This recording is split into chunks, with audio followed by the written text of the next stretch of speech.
Hey, hey. Hello, Self Leaders Club. So I'm back on the road trucking, and I happen to be coming through the Ottawa area, so I met up with this guy here.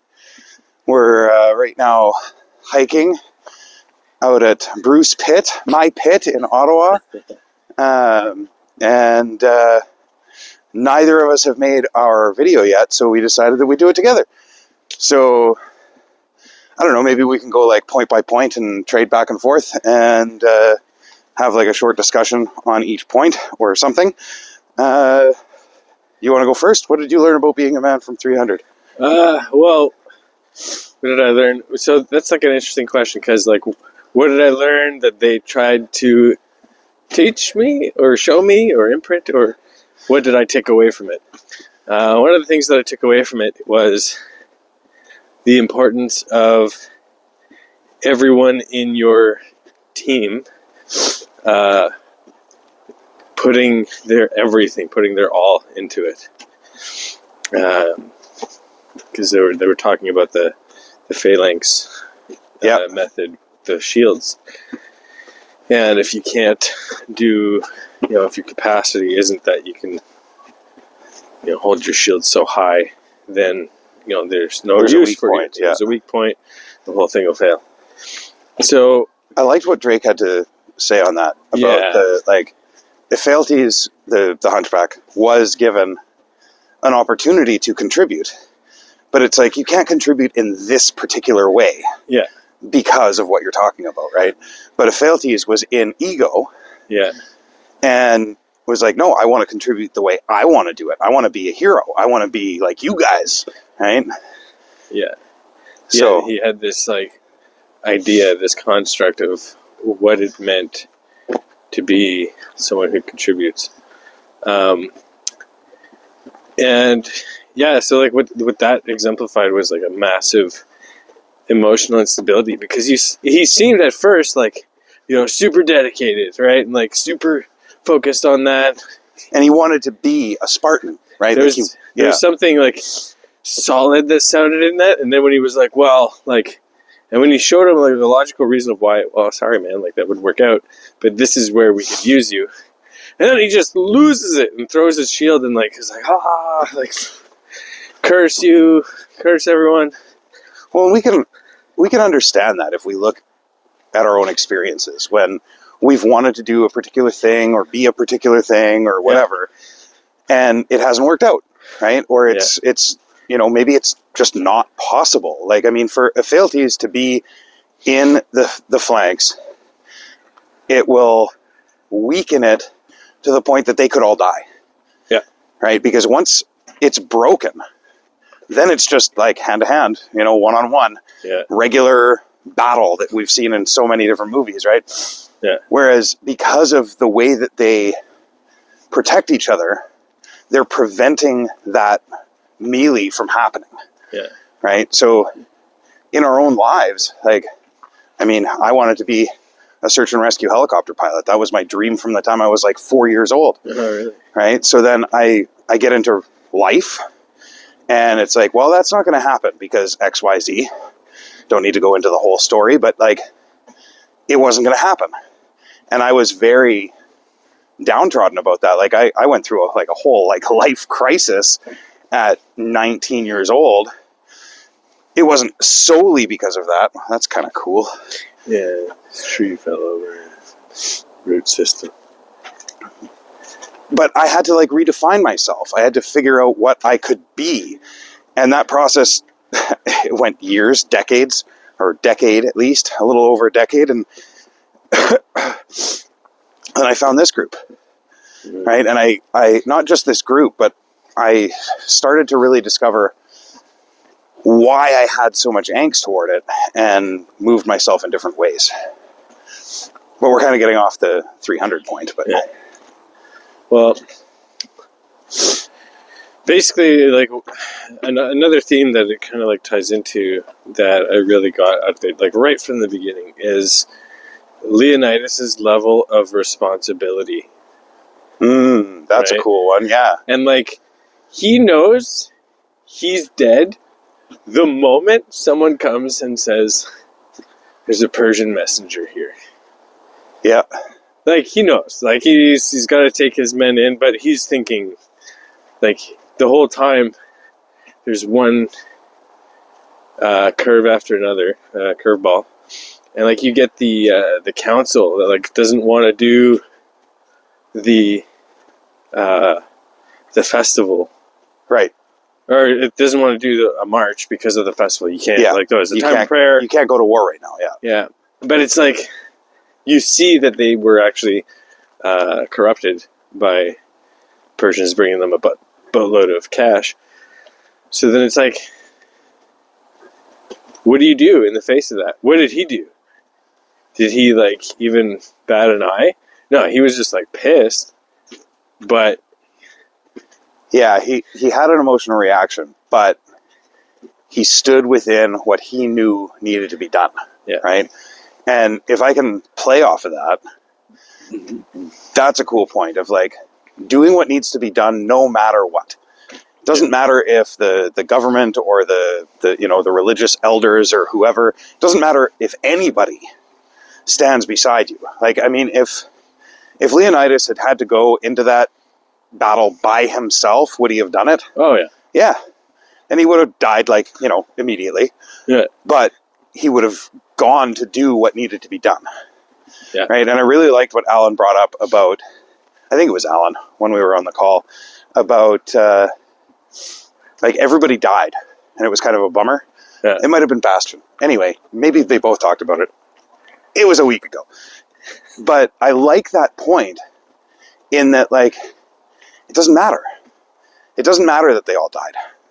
In fact, if they hadn't all died, or if they hadn't stood up, they don't necessarily need to die, but if they hadn't stood up to protect their country, they wouldn't now have an army of 10,000 people. right, Right? And that is, I saw our group, right? I saw self-leaders and Techno-Tutor and Self-Perfected going out circle by circle as that 300 mm-hmm. that are now, it's our job to gather 10,000 Mm-hmm.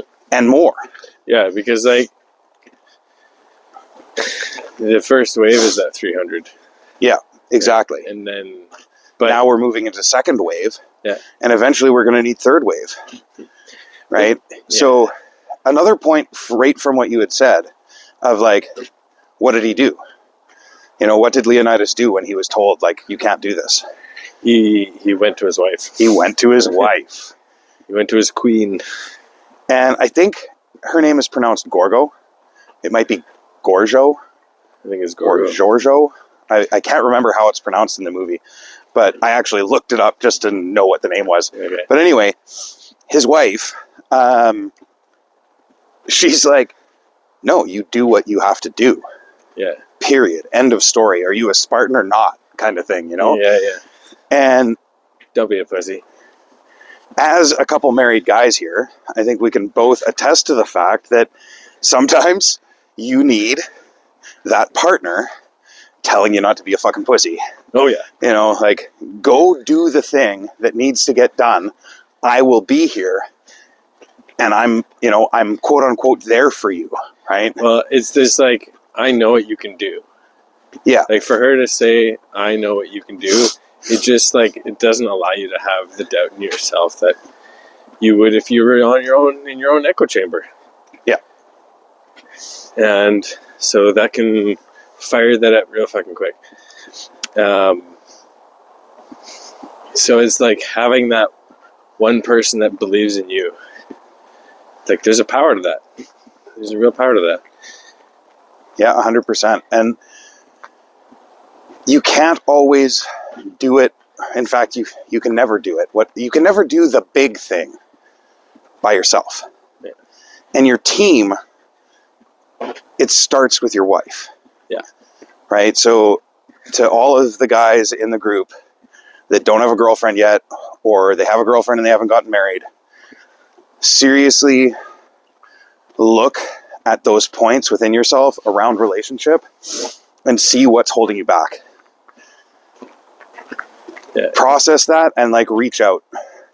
Reach out to some married guys like Justin or I, or others in the group that are facing that / are supported by that, and we can help support you to see what's going on within yourself and maybe figure out what your next move is. Yeah, it's just what you or I have has not been built by accident. You know, you've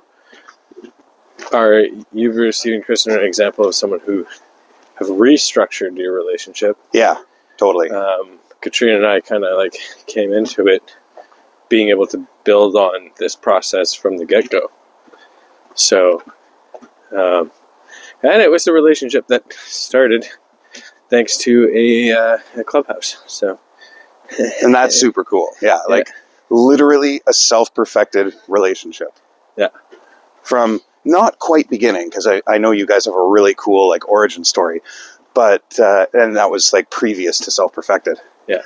But it came together because of the principles that you were standing for, the principles that we all stand for, and like before we started this video, we were talking about our birds and the curiosity that it instills in people. Mm-hmm.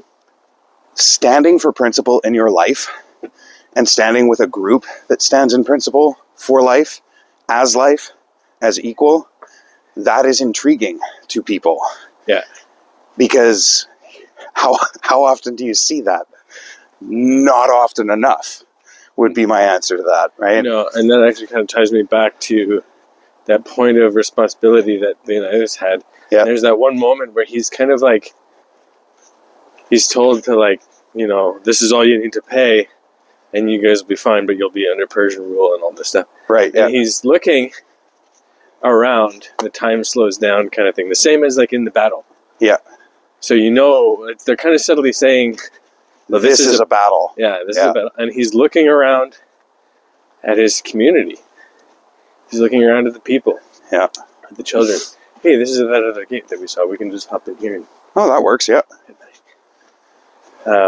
See, I knew we wouldn't get lost. So he looks around and he looks at his people and he's like, there's no question that he has to stand for this.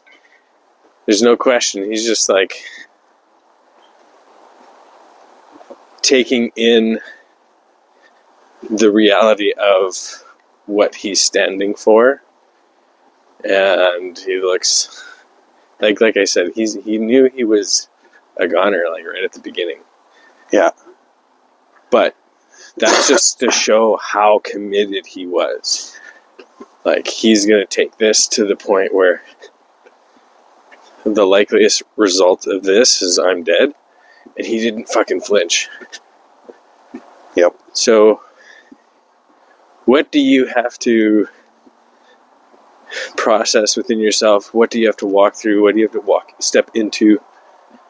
Who do you have to become to look at, that level of a battle? Like, I've been in the army. You've been in the army. Mm-hmm. We've had to actually ask ourselves that question. And it's actually, like, strangely enough, it's easier than you think. Yeah. Yeah.